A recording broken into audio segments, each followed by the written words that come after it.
Office का इफ्तिताह था भैया, जनसंपर्क कार्यालय विधानसभा शाहगंज का, उसी के इफ्तिताह के लिए आया था मैं। 2022 के लिए एमआईएम की क्या तैयारियां हैं? 2022 में उत्तर प्रदेश में 100 सीटों को हम लोगों ने आइडेंटिफाई कर लिया है।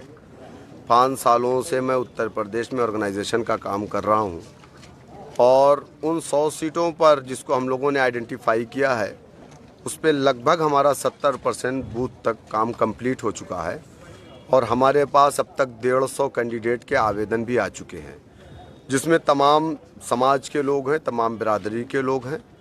हम मजबूती के साथ उत्तर प्रदेश में 22 का चुनाव लड़ने जा रहे हैं। अबू आसिम आज़मी का एक बयान है कि जिसे अपना लीडर मुसलमान चाहिए वो पाकिस्तान चला। मुसलमानों को पाकिस्तान जाना होता तो 1947 में मुसलमान पाकिस्तान चला गया होता, लेकिन मुसलमान कभी पाकिस्तान नहीं जाएगा।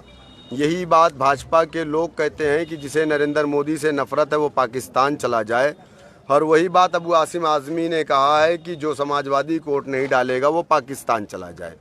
हम पाकिस्तान भी नहीं जाएंगे और अपनी क़यादत को खड़ा करके दिखाएंगे उत्तर प्रदेश में इंशाअल्लाह ताला। अबू आसिम साहब अपने बारे में सोचें, उन्होंने उस शिवसेना से अलायंस किया है महाराष्ट्र के अंदर जिस शिवसेना के चीफ मिनिस्टर ने वहाँ की विधानसभा में खड़े होकर के कहा कि हमें फ़ख्र है कि हमारे कार्यकर्ताओं ने हमने बाबरी मस्जिद को शहीद किया है।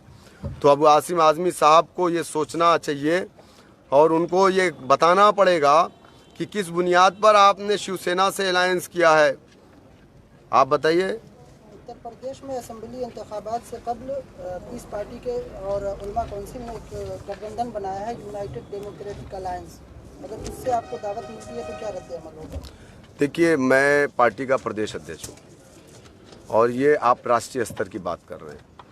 पीस पार्टी के राष्ट्रीय अध्यक्ष और जिस पार्टी का आपने नाम लिया उसके राष्ट्रीय अध्यक्ष, वो दोनों लोग हमारे राष्ट्रीय अध्यक्ष जी से बात कर लें, ऊपर जो तय कर होगा हम उसको मानेंगे।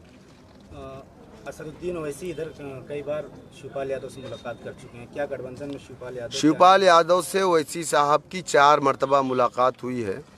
हो सकता है कि 1 या 2 मुलाकात आप लोगों को मालूम हो और वो मुलाकात मैंने करवाई है। और नेताओं की शिष्टाचार मुलाकात होते रहती है और यकीनन जब नेता बैठते हैं तो उसमें बात कहीं ना कहीं सियासत की ही होती है। तो अब देखते हैं, अभी दोबारा बहुत जल्द इंशाअल्लाह ताला एक और बैठक होने वाली है इन नेताओं की, हम लोग उसमें तय करेंगे आगे क्या करना है। क्या 2022 में भाजपा को हराने की ताकत है एआईएम और गठबंधन? ताकत किसके पास है वो मुझे बता दीजिए। 2019 के इलेक्शन में सपा बसपा का अलायंस बीजेपी को क्यों नहीं रोक पाया? एमआईएम तो उत्तर प्रदेश में चुनाव नहीं लड़ी थी, 60 से ज़्यादा सीटें उत्तर प्रदेश में बीजेपी क्यों जीत गई? हमने और बल्कि मुसलमानों ने 72% वोट समाजवादी और बहुजन समाज के गठबंधन को डाला था। इसका मतलब यह है कि मुस्लिम वोटों से बीजेपी को नहीं रोका जा सकता और मुस्लिम वोट कभी ये वोट बैंक रहा ही नहीं, मुसलमान वोट बैंक, और बीजेपी को मुस्लिम वोटों की ज़रूरत भी नहीं है। तो मुसलमान क्यों ना अपने सियासी प्लेटफॉर्म को मजबूत करे और बीजेपी से मुकाबला करे। समाजवादी बहुजन समाज का वोटर तो बीजेपी के साथ चला गया ना, तो मुस्लिम वोटों से किस तरीके से आप बीजेपी को रोक पाए क्या? 72% मुसलमानों ने वोट डाला ना, तो समाजवादी को ये सोचना पड़ेगा कि उसका वोटर कहाँ है। मुसलमान तो हमेशा बीजेपी के खिलाफ ही वोट डाला है, बीजेपी को कभी वोट नहीं डाला मुसलमानों ने।